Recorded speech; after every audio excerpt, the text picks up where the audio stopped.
하나님의 말씀 아가서 2장 3절부터 보겠습니다.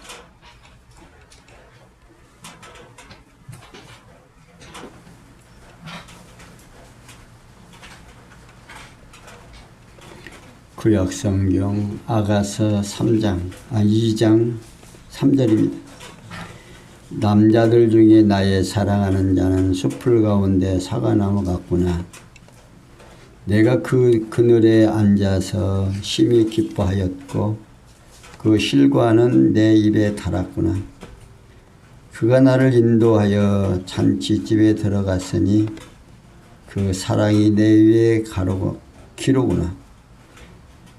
너희는 건포도로 내 힘을 얻고 사과로 나를 시원케 하라. 내가 사랑함으로 병이 났음이니라. 그가 왼손으로 내 머리에 베게 하고 오른손으로 나를 안는구나. 예루살렘 여자들아, 내가 노루와 들사슴으로 너에게 부탁한다. 내 사랑이 원하기 전에는 흔들지 말고 깨우지 말지니라. 아멘. 7절까지 맞습니다. 우리가 이 아가서를 공부하면서 사실 설교석상에 주일날 설교석상에 이 아가서를 아마 설교하는 강단은 아마 없을 겁니다. 그런데 어때요? 아가서를 공부하면서 지난 시간 이제 2시간 서론하고 또 이제 1장을 공부했고 2장을 공부하면서 다시 한번 강조하는 것은 아가서를 보면서 인간과 인간 사이의 어떤 남편과 아내의 사랑을 표현하는 것보다는 서론에서 말씀드린 것 같이 솔로몬은 슐라미 여인과의 관계 속에서 하나님이 역사 속에서 이스라엘 백성들과 함께 역사한 사실을 통해서 당신이 우리를 얼마나 사랑했는가를 표현해주는 시문학적 방법으로 역사를 속에서 하나님의 섭리하심을 표현하는 아름다운 시라고 하는 것을 생각하시면서 이제 들으시면 아마도 더 실감이 있을 겁니다. 3절에서 5절에 보면요, 솔로몬이 베푼 잔치에 참석하며 부르는 신랑에 대한 신부의 사랑을 노래하는 내용입니다. 그러니까 솔로몬은 남자들 중에 나의 사랑하는 자는 숲풀 가운데 사과나무 같구나.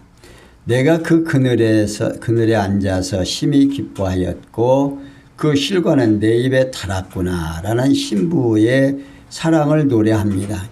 여기 숲풀 가운데 사과나무라는 표현은 숲풀처럼 별로 보잘것이 없는 많은 남자들 가운데 사과나무처럼 특출한 신랑을 높이는 말로서 앞서 신랑이 신부를 가시나무 가운데 백합화라고 칭찬한 것에 대한 담례의 말입니다. 그러니까 신부는 모든 남자들 가운데 월등히 뛰어난 신랑의 배려로 잔치에 참석해서 즐겁게 먹는 음식이 맛있다는 뜻으로 지금 노래하는데, 이러한 신랑의 사랑에 대한 신부의 사랑을 솔로몬이 노래하고 있는 겁니다. 그러면서 신부는 신랑이 자기를 인도하여 잔치집에 들어갔다면서 그 사랑이 자기 위에 기라고 말하고 있습니다. 여기에 그 기라는 말은요, 어떤 영이나 기세 또는 승리를 나타내는 깃발을 말합니다. 이게 신부는 자기가 당당한 신랑의 안내를 받아가지고 잔치에 참가했으므로 신랑의 사랑이 자기에게 힘이 되어 안도감을 느낀다는 뜻입니다. 이러한 신랑의 사랑에 대한 신부의 아가를 솔로몬이 노래하고 있는 겁니다. 그러면서 신부는 너는 건포도로 내 힘을 얻고 사과로 나를 시원케 하라. 내가 사랑함으로 병이 낫음이라 라고 당당하게 말하고 있습니다. 여기서 너희는 잔치에 동참한 궁녀들을 말하는데요. 신부는 궁녀들에게 신랑을 너무 사모한 나머지 자기 몸이 쇠약해졌으므로 건포도와 사과를 먹도록 해서 힘을 얻게 하라는 뜻으로 말한 것을 솔로몬이 노래하고 있습니다. 이 노래의 역사적 배경을 살펴보면요. 이스라엘 열조 아브라함과 이삭과 야곱은 가나안 땅에서 여호와 하나님의 사랑과 보호하심을 힘입어 가지고 잘 살았습니다. 그 내용이 어디에 나오냐면 창세기 12장에서부터 36장까지 쭉 설명이 되고 있죠. 이러한 역사적 사실을 바탕으로 솔로몬이 신문학적 방법으로 노래하는데 이렇게 솔로몬 신랑이 베푼 잔치에 참석하여 베푸는 신랑에 대한 신부의 사랑을 노래하고 있습니다. 6절에서 7절에 보면요. 솔로몬이 궁녀들에게 사랑에 취한 신부가 원하기 전에는 깨우지 말라고 노래하고 있습니다. 그러니까 솔로몬은 그가 왼손을 내 머리에 베개를 하고 오른손으로 나를 안는구나 라는 신부의 아가를 노래하는데 다시 말하면 신랑이 신부를 품에 안고 누웠다는 신랑의 사랑에 대한 신부의 사랑을 솔로몬이 노래하고 있는 겁니다. 그러면서 솔로몬은 예루살렘 여자들을 향해서 자기가 노루와 들 사슴으로 그들에게 부탁한다면서 자기 사랑 곧 신부가 원하기 전에는 흔들지 말고 깨우지 말라라고 당부를 하고 있습니다. 여기서 노루와 들 사슴은요. 정열이 넘치는 신랑 자신을 가리키는 말입니다. 곧 노루와 들 사슴처럼 정열이 넘치는 신랑으로서 솔로몬 왕을 사모하며 예루살렘 성에서 살고 있는 여자들에게 말하고 있는 거죠. 나가서 이제 3장 10절에서 이제 밝혀주고 있죠. 그러니까 부탁하기를 자기 품에 안겨 사랑에 취한 신부가 원하기 전에는 자기를 사랑의 잠자리를 해방하지 말라는 뜻으로 지금 노래하고 있는 겁니다. 이 노래 역시 역사적 배경을 살펴보면요. 이스라엘의 조상 아브라함의 후손 야곱이 여호와 하나님의 특별한 사랑을 받으며 가나안 땅에서 그 자손이 번창하며 행복하게 살았습니다. 그 내용이 29장 창세기 20강에서 36장까지 나오죠. 그러니까 이 야곱은 사실은 형 에서를 뭡니까? 좀 배가 고픈 형의 그 약점을 잡고 팥죽 한 그릇을 주고 장자 명분을 사버린 겁니다. 팥죽 한 그릇에. 그러니까 그런가 하면 거기에서 먹질 않고 아버지를 속여가지고 어머니하고 합작해서 아버지를 속여가지고서는 형이 받을 축복을 다 받아버리죠. 그러면서 이 야곱이 그 뱃속에 들을 때 이미 선지자는 큰 자는 작은 자를 섬길 것이다 라고 이미 약속을 해버립니다.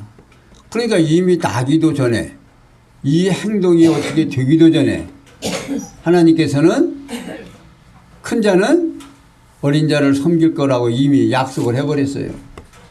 그러니까 하나님의 정하신 뜻대로 모든 일이 되는 것이지 인간이 어떠한 방법으로 되어지는 게 아니다 라는 사실을 지금 여기에서도 밝혀줍니다. 이러한 역사적 사실을 바탕으로 솔로몬이 신문학적 방법에 의해서 노래하고 있는데 이렇게 솔로몬 궁녀들에게 사랑에 취한 신부가 원하기 전에 깨우지 말라고 말하고 있습니다. 여호와 하나님께서 솔로몬으로 신부와 신랑이 혼인잔치 후에 서로 사랑함을 노래하도록 섭리를 하십니다. 그러니까 솔로몬은 신부가 신랑이 베푼 잔치에 참석하며 부르는 사랑에 대한 노래를, 사랑의 노래를 하고 있는 거예요. 그리고 궁녀들에게 사랑에 취한 신부가 원하기 전에는 잠에서 깨우지 말라고 노래하고 있습니다.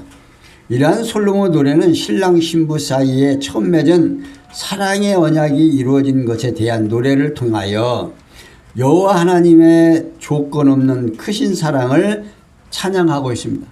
이게 곧 창세전에 작정하신 뜻에 의해서 택한 백성을 사랑하시는 여호와의 조건 없는 영원한 사랑을 시문학적 방법으로 지금 나타내고 있습니다. 그러니까 하나님께서는 이미 당신이 사랑하는 백성들을 나기도 전에 이미 정하고 또 이 세상을 창조하기 전에도 이미 하나님의 계획 속에 예수 그리스도 안에서 택함 받은 백성으로 인침을 받았다고 말입니다. 그렇게 해 놓으시고서는 시간 속에서 그 역사를 이루어가는 거예요. 그러니까 이스라엘 역사 속에서 하나님을 발견하지 못하면 신약교회에서 예수 그리스도의 사랑이 우리에게 다가오질 않는 겁니다. 왜냐하면 구약에서의 그 율법이 이스라엘 백성들에게 행할 수 있는 율법이었는지 행할 수 없는 율법을 주셨다고 그러거든요. 그러니까 그 율법을 어기면 계속해서 하나님 앞에 뭐 해요? 제사를 드리죠.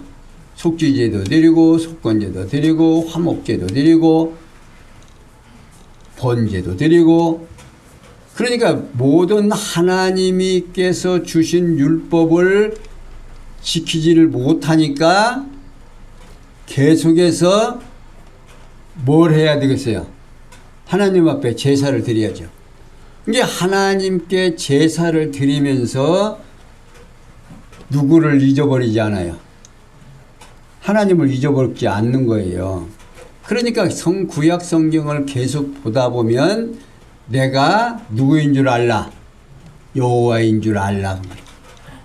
여호와인 줄 알라고 하는 그 말씀은 한번 약속하시고 그 약속을 반드시 이루어 주신다는 이 놀라운 사실을 이스라엘 백성들이 잊어버리면 안 된다 그 말입니다. 그러니까 지금 하나님께서 일방적으로, 그러니까 아브라함을 선택할 때도 일방적이었고 아담을 창조하시고서도 복을 주는데 무조건이에요. 네가 이렇게 하면 내가 복 주고 네가 이렇게 하면 내가 복 안 준다는 게 아니라 율법 없이 그냥 무조건 생육하고 번성하고 다스리라고 약속하시더니 아브라함의 때도 아담은 따먹지 말라. 만약에 따먹으면 죽으리라고 한 약속이 율법이 있었는데 그 법을 어기잖아요. 어기니까 이제 죽어버렸습니다. 죽은 상태에서 쭉하니 역사가 진행되다가 아브라함을 부르시죠. 아브라함을 부르는데도 뭐 아브라함이 뭐 대단한 가정의 사람이 아니고 그 아버지는 우상장사 해서 먹고 사는데 그 아들은 수공으로 다녔을 거 아니에요. 또 배달으로 다녔을 것이고. 그런데 그 아들을 선택을 해가지고 내가 네게 명령하는 땅으로 가라. 그리고 아브라함에게 어떻게 해요? 생육하고 번성하고 땅을 정복하고 다스리라고 약속을 또 해주십니다. 이게 무조건적이에요. 인간하고 어떤 타협하는 것이 아니라 하나님께서는 이스라엘 백성들, 그 조상들과 함께 아브라함을 선택해서 무조건 주신다고 합니다. 그러니까 나와의 관계, 하나님과 나와의 관계는 일방적이에요. 예를 들어서 우리가 자녀를 낳을 때 자녀하고 상의하고 낳아놓습니까? 아니잖아요. 부모가 일방적으로 낳아놓고 일방적으로 사랑해요. 근데 이제 이 녀석이 점점 크면 이제 뭘 요구해요? 이제 뭐 이래야 된다 저래야 된다 하죠.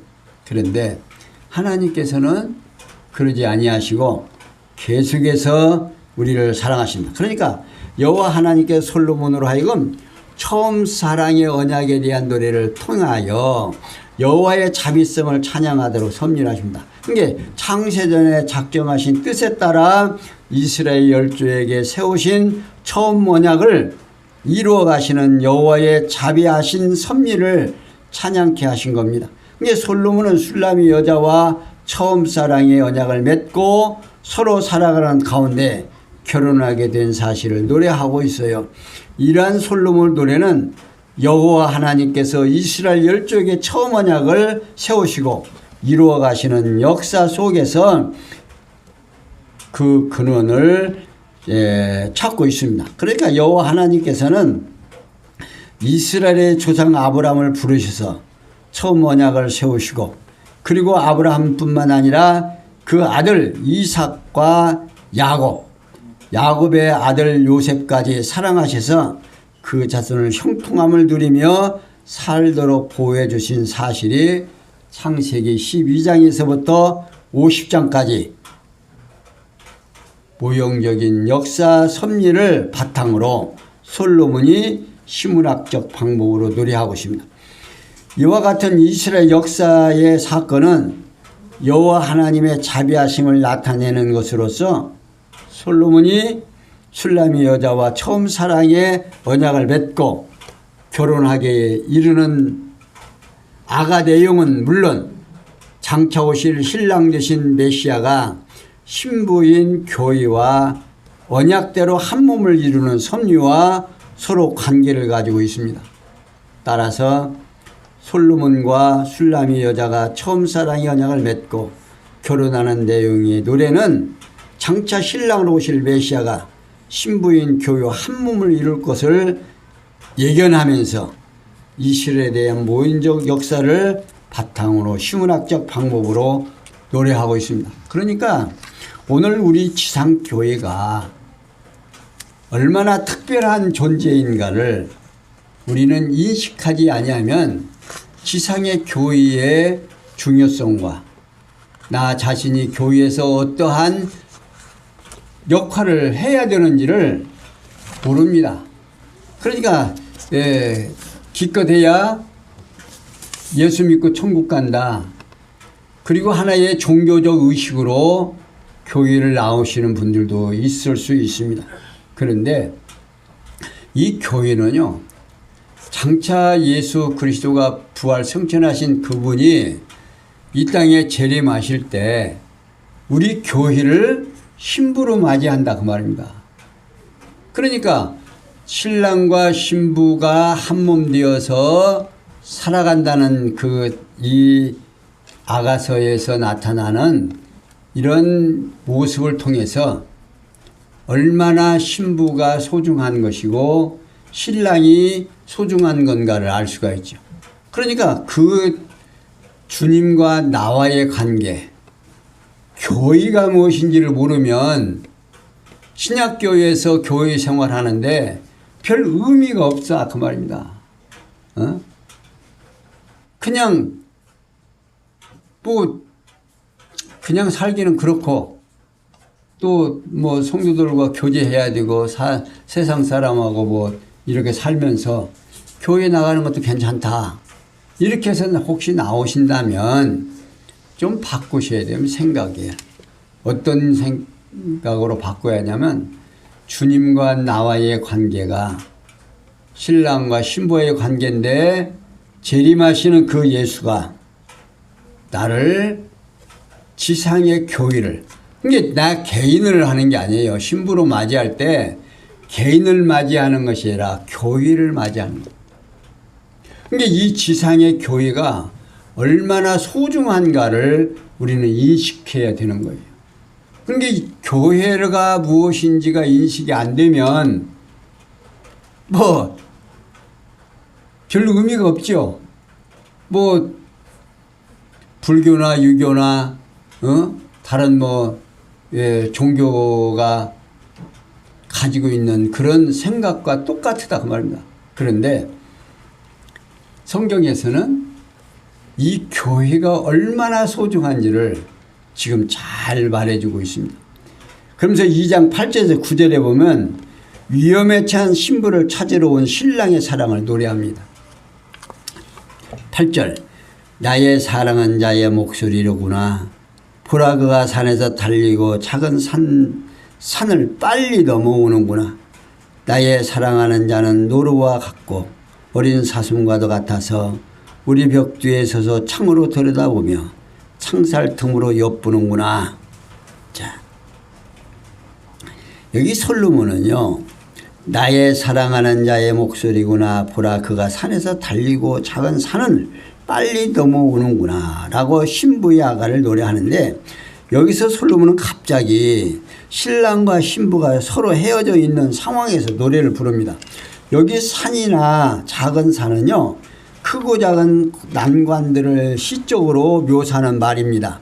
그러니까 신랑 곁을 떠나 있는 신부는 갑자기 자기가 사랑하는 신랑의 목소리를 듣고 감격하면서 크고 작은 산들을 넘어서 빨리 달려오는 신랑을 발견합니다. 이러한 신부의 모습을 노래하면서 솔로몬은 나의 사랑하는 자는 노루와도 같고 어린 사슴과도 같아서 우리 벽 뒤에 서서 창으로 들여다보며 창살 틈으로 엿보는구나 라는 신부의 아가를 노래하면서, 여기서 노루와도 같고 어린 사슴과도 같아서라 라는 표현은요, 노루와 사슴처럼 빠른 속도로 달릴 수 있는 기능과 암컷에게 다정스럽게 접근하는 습성을 가지고 있다는 뜻으로 지금 말하고 있습니다. 그러니까요, 여러분들 집에서 지금 요즘은 묘소라든지 그런 양들을 잘 못 보죠. 그런데 말입니다, 요 녀석들이 그 숲염소 같은 경우는요, 사람도요 못하면 그냥 지가 대단한 것 같이 뿔로 막 받고 달라들어요. 그리고 그 힘이 대단하고, 그런데 그 암컷에게 그 구애할 때 보면요 참 기가 막혀요. 여러분들 그 얼마나 다정스럽게 옆에 가서 의지하고 비비고 하는지 참 그 짐승이라도요 그 모습을 보면 참 본받아야 될 것 같다라는 생각이 듭니다. 그러니까 이 노루와 사슴은 이렇게 숨꽃이 암꽃에게 그렇게 정답게 접근합니다. 그러니까 곧 자기 사랑하는 신랑을 빨리 달리기도 하고 다정스럽기도 한 노루나 사슴 같아서 벌써 자기 집까지 달려와 벽 뒤에서 창틈으로 자기를 엿보고 있다 그 말입니다. 이러한 신부의 아가를 솔로몬이 노래하는 거지요. 이 노래의 역사적 배경을 살펴보면요, 일찍이 이스라엘 열조 아브라함의 후손은 야곱 때 흉년이 들므로 요셉에 의해서 그 자손이 애굽으로 내려가서 살다가 애굽의 노예가 되어 400년 동안 종살이하며 살게 됩니다. 그 무렵 여호와 하나님께서는 이스라엘 자손을 애굽에서 구원해 내시고 호렙산에서 모세를 불러 애굽 바로 왕으로부터 이제 보냄을 받지요. 그러니까 아브라함에게 가나안 땅을 주겠다 하나님이 약속을 하지요. 그러니까 아브라함이 내가 무엇으로 그걸 믿으면 되겠습니까? 그러니까 네가 소를 잡아서 하나님 앞에 제사를 드려라. 그러니까 하늘에서 불이 내려와서 살라가 버리죠. 그런데 무엇으로 알게 되느냐 하면 여기 자손이 애굽에서 400년간 종살이 할 것이고 그 400년간 종살이 한 후에 내가 거기에서 인도해 낼 때 나를 누구로 알다 여호와인 줄 알게 될 것이다. 그러니까 이스라엘 백성들이 하나님과 아브라함과 약속을 하고 결혼을 했는데 그대로 이제 뚝 떠나버리죠. 떠나고 애굽에서 400년간 종살이 합니다. 근데 그를 인도해낼 모세를 보내죠. 모세도 그냥 납니까? 그 숱한 어려움 속에서 바로의 공주가 데리다가 자기 아들을 삼고 거기에서 여러 가지 병법과 학문을 배우고 그런 배운 모세가 결국 어떻게 합니까? 자기 백성들을 인도해 내지요. 그러면서 바로와 함께 그런 역사가 이루어지는 일들이 창세기 46장에서부터 출애굽기 1장까지 쭉 호렙산까지 인도해서 나오는 역사입니다. 이러한 역사적 사실을 바탕으로 솔로몬이 신학적 방문에 의해서 노래하고 있는 거예요. 이렇게 솔로몬은 위험에 처한 신부를 찾으러 온 신랑의 사랑을 노래합니다. 그러니까 하나님께서 이스라엘 백성들이 어렵고 힘들으니까 하나님 앞에 부르짖으니까 그 음성이 하나님의 들렸다고 그러죠. 그러니까 그 음성을 듣고 하나님께서 이스라엘 백성들을 찾아오신 거예요. 이게 그 역사적 배경을 통해서 지금 이러한 노래를 하는 겁니다. 이렇게 해서는 위험에 처한 신부를 찾으러 온 거죠. 그러니까 신랑과 신부가 서로 헤어진 상태에서 서로 다시 만나려는 소원에 대한 노래를 통하여 여호와 하나님의 조건 없는 크신 사랑을 찬양하고 있습니다. 곧 창세전에 작정한 뜻에 의해서 택한 백성을 사랑하시는 여호와의 조건 없는 영원한 사랑을 신문학적 방법으로 지금 노래하면서 나아가서는 택한 여 언약을 맺으신 사랑하는 백성을 찾아 구원해 주시는 여호와의 자비성을 찬양하고 있습니다. 그러면서 10절에 14절에 보면 신부에게 함께 가기를 바라는 신랑이 노래를 합니다. 사랑의 노래를 10절 보겠습니다. 나의 사랑하는 자가 내게 말하 이르기를 나의 사랑 나의 어여쁜 자야 일어나서 함께 가자. 겨울도 지나고 비도 그쳤고 지면에는 꽃이 피고 새의 노래할 때가 이르렀는데 반고의 소리가 우리 땅에 들리는구나. 무화과 나무에는 푸른 열매가 익었고 포도나무는 꽃이 피어 향기를 토하는구나. 나의 사랑 나의 어여쁜 자야 일어나서 함께 가자. 바위 틈 낭떠러지 은밀한 곳에 있는 나의 비둘기야 나로 내 얼굴을 보게 하라. 내 소리를 듣게 하라. 내 소리는 부드럽고 내 얼굴은 아름답구나. 자, 여호와 하나님께서요 솔로몬으로 신부에게 함께 가기를 바라는 신랑의 사랑의 노래를 섭리를 하십니다. 그러니까 하나님께서는 당신의 사랑을 우리에게 전달을 해야 되잖아요. 전달을 해야 되는데 여러 가지 방법으로 지금 연락을 당신의 사랑을 전달하는데 10절에서 13절에 보면요. 솔로몬이 새봄이 왔으니 함께 가자는 신랑의 요구에 대한 신부의 아가를 노래하는데 솔로몬은 신부가 자기의 사랑하는 자 곧 신랑이 자기에게 나의 사랑 나의 어여쁜 자야 일어나서 함께 가자 라고 요구를 한 사실입니다. 그러니까 신부는 신랑이 자기를 찾아와 사랑스럽고 어여쁜 자라고 부르면서 함께 가자고 요구를 한다 그런 뜻입니다. 이로 솔로몬의 노래는 그로 신부가 겨울도 지나고 비도 그쳤고 지면에서 꽃이 피고 새의 노래할 때가 이르렀는데 반구의 소리가 우리 땅에 들리는구나 라고 신랑이 말합니다. 사실에 대한 노래입니다. 여기서 겨울도 지나고 비도 그쳤고 지면에는 꽃이 피고 새 노래할 때가 이르렀는데 라는 표현은 새봄이 오고 있다는 것으로서 온갖 시련이 지나고 새로운 시대가 도래하고 있다는 의미를 담은 표현입니다. 그러면서 반구의 소리는요 팔레스타인 지역의 철새로서 봄이 되면 날아오는 신비를 산비둘기 울음소리로서 새 시대가 도래했음을 알리는 소리라는 의미를 포함하고 있습니다. 그러니까 신랑이 신부를 찾아와서 새봄이 되었으니 집으로 가자라고 신부의 아가를 노래하는 겁니다. 여기서 계속해서 신랑이 무화과 나무에는 푸른 열매가 익었고 포도나무는 꽃이 피어 향기를 토하는구나. 나의 사랑 나의 어렵은 자야 일어나 함께 가자라고 하는 신부의 아가를 솔로몬이 노래하는데 무슨 말이냐면 다시 말하면 열매도 익어가고 꽃의 향기가 발현한 봄이 되었으니 어디로 가자? 집으로 가자 그 말입니다.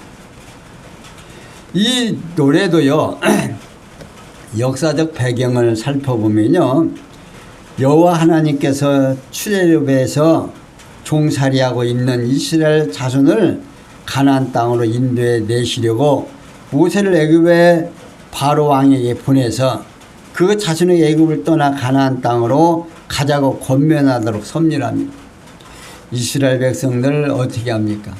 모세도 그러죠. 가라고 하니까 예 라고 대답을 합니까? 나는 못합니다. 나는 말도 못하고. 그러니까 자꾸 하나님께서 가라고 하니까 나는 말도 못하고 혀가 둔한 자니까 안 된다고 하니까 나중에 결국에 뭐라고 해요? 네 형 말 잘하는 네 형 내가 아니까 아론하고 함께 가라. 네가 할 말을 아론으로 하여금 하게 하겠다.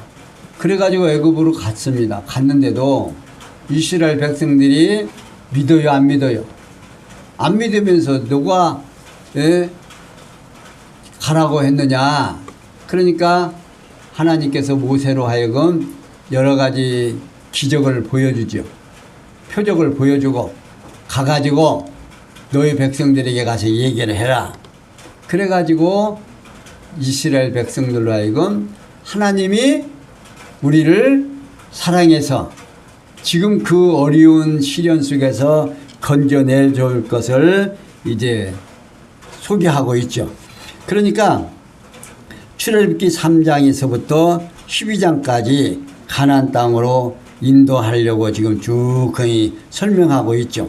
이렇게 솔로몬은 새봄이 왔으니 함께 가자는 신랑의 요구에 대한 신부의 사랑을 지금 노래하고 있는 겁니다. 거기 또 보면 14절에 보면요. 솔로몬이 위험한 곳에 있는 신부를 사모하며 아름다운 칭찬하는 신부의 아가를 노래합니다. 그러니까 솔로몬은 바위 틀 낭떠러지 은밀한 속에 있는 나의 비둘기야. 나로 내 얼굴을 보게 하라. 내 소리를 듣게 하라고 하면서 내 소리는 부드럽고 내 얼굴은 아름답구나 라는 신랑의 칭찬에 대한 신부의 아가를 노래합니다. 여기서 바위 틈 낭떠러지기 은밀한 속은요 위험한 지역을 말하는 겁니다. 그러니까 지금 신부는 애굽에서 종살이하면서 지금 얼마나 위험한 시간을 보냅니까? 자녀를 아들을 낳으면 죽이라고 그러고 딸은 낳으면 살리라고 그러고 이스라엘 백성들의 인구를 지금 말살을 하려고 하는 거예요. 숫자가 너무 많으니까 이제 자기들이 겁이 나는 겁니다. 이게 얼마나 지금 위험한 상태에서 있습니까? 근데 신랑은 위험한 지역에서 머무르고 있는 신부의 얼굴도 보고 싶고 음성도 듣고 싶을 정도로 사모하며 신부의 부드러운 목소리와 아름다운 얼굴에 대한 찬사를 아끼지 않는 신부의 아가를 솔로몬이 노래하고 있는 겁니다. 이게 하나님이 우리를 얼마나 사랑하고 있는가 하는 것을 지금 표현하고 있는 거죠. 그래서 이스라엘 백성 역사를 보세요. 하나님이 이스라엘 백성들은 계속해서 하나님을 멀리 떠나지만 하나님께서는 계속 선지자를 보내고 또 보내고 또 보내고 결국 누구까지 보내요? 예수 그리스도까지 이 땅에 보내잖아요. 그러니까 하나님의 사랑이 얼마나 컸는가를 우리에게 보여주는 말입니다. 그러니까 역사적 배경을 살피면서 여호와 하나님께서는 학대가 극심한 애굽 땅에 머무르고 있는 이스라엘 자손을 잊지 않냐고 사랑해서 그 자들을 구원하시려고 섭리하신 내용이 출애굽기 3장에서부터 12장까지 쭉 설명이 되어 있습니다. 그 역사적 배경을 두고 지금 노래하고 있는 거예요. 이러한 역사 사실을 바탕으로 솔로몬이 노래하는 이 노래는 위험한 곳에 있는 신부를 사모하면서 아름다움을 칭찬하는 신부의 아가를 노래합니다. 그러면서 15절에서 17절에 보면 우리 사랑을 위해 빨리 오라는 신부의 요청을 노래하고 있습니다. 거기 15절을 보면요. 우리를 위하여 여우 곧 포도원을 허는 작은 여우를 잡으라. 우리의 포도원에 꽃이 피었음이니라. 나의 사랑한 자는 내게 속하였고 나는 그 속에 속하였구나. 그가 백합법 가운데 양떼를 먹이는구나. 나의 사랑하는 자야, 날이 기울고 그림자가 갈 때에 돌아와서 베데로 산에서의 노루 어린 사슴 같아야라. 여호와 하나님께서는요, 솔로몬으로 하여금 우리 사랑을 위해 빨리 오라는 신부의 요청을 노래하도록 섭리합니다. 그러니까 15절 16절에 보면 솔로몬이 신부가 여우를 잡으라는 겁니다. 신랑의 사랑에 대해 부르는 아가를 노래하는 내용인데요. 솔로몬은 우리를 위하여 여우고 포도원을 쳐는 작은 여우를 잡으라. 우리의 포도원에 꽃이 피었음이라 라는 신부의 아가를 노래하는데, 여기서 우리는 신부와 신랑을 여우라는 말입니다. 그러니까 우리는 함께 가자는 신랑의 요청을 받고 신랑과 신부의 어우르는 이 말을 곧 포도원에 꽃이 피었음이라는 이러한 아가의 그 노래 속에서 하나님이 우리를 사랑하는 그 사랑의 농도를 이렇게 설명하고 있습니다. 그러니까 우리는 이런 아가서에서 나오는 표현들을요, 정말 자세하게 이렇게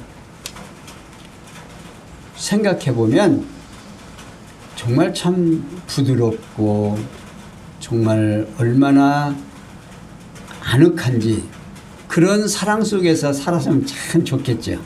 그런데 실제로 하나님이 우리를 그렇게 사랑하셔요. 근데 그 사랑을 깨달으면 복인데 못 깨달으면 덤덤한 거죠. 뭐 그냥 힘들고 어렵고. 그러니까 신랑의 요청을 받고 자기들의 행복을 위해 봄을 맞는 포도원을 해치는 여우를 잡으라는 요청을 한 것을 솔로몬이 노래하고 있습니다. 그러면서 신부는 자기의 사랑하는 신랑은 자기에게 속하였고 자기는 그 속에 속하였다면서 신랑이 백합과 가운데서 양떼를 먹인다는 신부의 아가를 솔로몬이 노래하면서, 여기서 양떼라는 단어는요 히브리 원문에는 없습니다. 그리고 백합하는 히브리 원문으로 효샨이라고 하는 말인데, 이는 백합 또는 나팔이라는 뜻으로서 여기서는 신부의 입술을 묘사하는 것으로 표현이 됩니다. 아가서 5장 13절에 보면 표현을 하고 있어요. 그러니까 신부는 신랑과 한 몸이 되었다면서 신랑이 신부의 입술에 입맞춤을 해준다는 뜻으로 말한 신랑의 사랑에 대한 신부의 아가를 노래하는 겁니다. 그러니까 이 노래의 역사적 배경을 살펴보면요, 이스라엘 자손이 가나안 땅에 들어갈 때 이를 방해하는 이방 왕들이 많이 있었습니다. 그러나 여호와 하나님께서 사자들을 세워서 이방 대적을 멸하시고 이스라엘 백성이 여호와 하나님의 사랑을 품에서 평안을 누리도록 역사하시죠. 이것이 사사기 1장에서 21장까지 쭉 설명이 되어 있습니다. 그러니까 가나안 땅에 들어갔는데 이방 백성들이 굉장히 이스라엘 백성들을 힘들게 하지요. 그럴 때마다 하나님께서는 사사를 세워서 그 사사가 살아있는 동안에는 하나님을 잘 경외하고 하나님을 섬기다가도 그 사사가 죽어버리면 이스라엘 백성들이 또 하나님을 의지해야 하네요. 안 한 것은 자기들 좋은 대로 이방신들 섬기고 또 살아가잖아요. 그런데 그 사랑을 지금 역사적 배경으로는 사사기 1장에서 21장까지 소개되어 있다 그 말입니다. 그러니까 여기 17절은 솔로몬이 밤이 깊어갈 때에 신랑이 속히 찾아와 사랑해 주기를 바라는 신부의 아가를 노래하는데 솔로몬은 어떻게 표현해? 나의 사랑하는 자야, 날이 기울고 그림자가 갈 때에 돌아와서 베데르 산에서의 노루와 어린 사슴 같아라는 신부의 아가를 노래합니다. 여기서 날이 기울고 그림자가 갈 때는 밤이 깊어질 때를 말합니다. 그러니까 그림자가 해가 지면 점점 길어졌다가 없어지죠. 그러니까 지금 이미 저물고 밤이 됐다는 말입니다. 그러면서 베데르라는 말은요, 먼 부푼 또 조각 또는 바위가 많은 산 장소라는 뜻을 담고 있습니다. 따라서 베데르 산은 바위가 많은 산을 말하는데 베데르 산에서 노루와 어린 사슴 같아야라 라는 말은 바위가 많은 산에서 잘 자라나는 달리는 노루와 어린 사슴을 말합니다. 여러분들 그 뭡니까 동물의 왕국 같은 데 보면 그 바위 막 가파른 바위에 그 뭡니까 노루라든지 그 사슴 그 뭡니까 염소떼들이 다니는 걸 여러분들 사냥을 보지요. 그 뾰족한 그 발로 어떻게 그 바위 새벽에를 그렇게 돌아다니는지는 모르겠지만 아무튼 그런 데서 사는 것을 말하고 있습니다. 그러니까 신부는 자기가 사랑하는 신랑에게 밤이 깊어질 때에 돌아오라고 하면서 바위가 많은 산에서 잘 달리는 노루와 어린 사슴처럼 빨리 오라는 뜻으로 말하는 것을 솔로몬이 노래합니다. 이 노래 역시 배경을 살펴보면요, 이스라엘 자손이 애굽에서 자손이 번창하거나 애굽 왕의 학대가 극히 심해집니다. 그래야 이스라엘 자손들은 고통스러워 가지고 부르짖어요. 누구에게? 하나님께. 그러니까 이들은 하나님을 안 한 자들이 아닙니다. 그때는 하나님을 모르고 애굽에서 400년간 종살이하면서 누구의 애굽 사람들의 신을 거기서 섬기고 사는 거예요. 그런데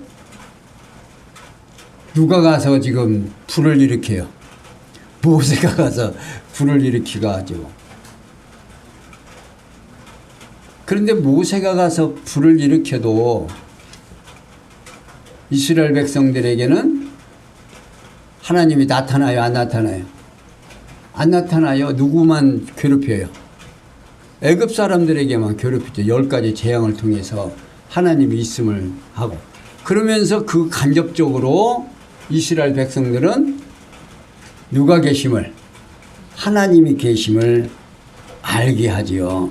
그러니까 솔로몬은 밤이 깊어갈 때 신랑이 속히 찾아와서 사랑해 주기를 바라는 신부의 사랑을 노래하면서 여호와 하나님께서는 솔로몬으로 우리 사랑을 위해 빨리 오라는 신부의 요청을 노래합니다. 이게 솔로몬은 신부가 여우를 잡으라면서 신랑의 사랑에 대한 부르는 아가를 노래하며 밤이 깊어갈 때에 신랑이 속히 찾아와 사랑해 주기를 바라는 신부의 아가를 노래합니다. 이러한 솔로몬의 노래는 신랑과 신부가 서로 헤어진 상태에서 새봄을 맞아 다시 만남에 대한 노래를 통해서 이스라엘 열조와 맺은 크신 사랑을 찬양을 하고 있고, 곧 창세전에 작정하신 뜻에 의해서 택한 백성을 사랑하시는 여호와의 조건 없는 영원한 사랑을 노래하듯이 오늘 우리는 이러한 성경을 통해서 누구를 예수 그리스도를 만나지 못하면 항상 고달파집니다. 왜? 모든 일을 누가 해야 하니까? 내가 해야 되는데. 그러나 예수 그리스도를 만나게 되면, 이 신랑을 만나게 되면, 신랑의 사랑만 확증이 되면 신부는 행복해요, 안 행복해요? 행복해. 어쩔 줄을 모릅니다. 내가 가끔 우리 며느리를 보면서 신랑이 저렇게 좋은가 하는 생각이 듭니다만은, 어쨌든 좋아가지고 신랑이 자기를 사랑한다는 것을 확인이 되니까 너무너무 좋아하는 것을 보면서, 오늘 우리도 마찬가지로 하나님이 나를 얼마나 사랑하는가를 깨닫게 되면 우리의 마음속에서, 우리의 입가에는 항상 뭐가? 웃음이 떠나지 않는다는 사실을 깨달으시면서, 오늘 사랑하는 성도 여러분, 하나님이 오늘 또 예수 그리스도를 우리에게 보내주기까지 사랑하신다는 이 놀라운 사실 앞에 다시 한번 감사하면서 그 사랑의 행복에 취해서 사시는 사랑하는 성도인들 되시기를 부탁을 드리면서 오늘 여기까지 설명해 드렸습니다. 기도합니다. 영광의 하나님, 하나님께서는 우리를 사랑하셔서 독생자인 예수 그리스도를 이 땅에 보내주시고 지상에 하나님의 교회를 세워주시고 교회를 통해서 하나님이 어떠하신 분인가를 다시 한번 확인하는 이 놀라운 사실 앞에 우리의 생각이 바꾸어지고 우리의 마음이 변화되어 하나님의 사랑에 취해 사는 사랑하는 성도들 되도록 인도해 주시옵소서. 모든 것이 합력해서 선을 이룰 줄 믿사옵고 예수님의 이름으로 기도하옵나이다. 아멘.